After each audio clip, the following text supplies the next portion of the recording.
একটা ছোট গ্রাম ছিল। গ্রামের শেষ মাথায় টিনের চালা দেওয়া একটা গরিব ঘর। সেই ঘরেই থাকত তিনজন, মা, সৎ বাবা আর ছোট্ট একটা মেয়ে। ভোর হলেই সৎ বাবা উঠে পড়ত, হাতে লাঙ্গল, কাঁধে গামছা।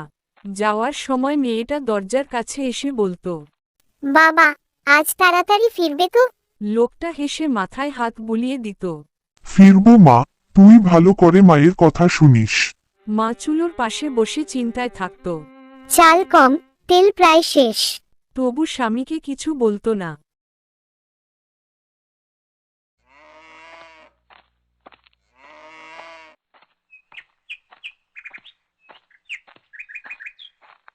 এভাবে আর কতদিন চলবে?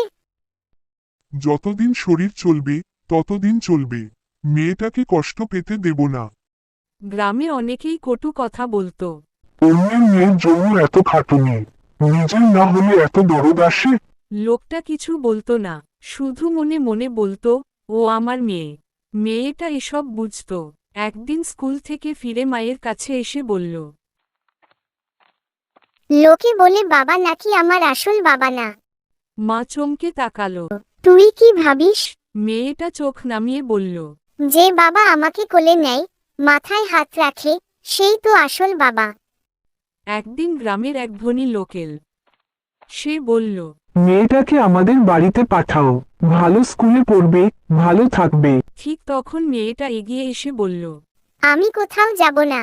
ধনী লোক অবাক হয়ে বলল, এই বাবাকেই আমি চাই। গরিব হলেও উনি আমার বাবা।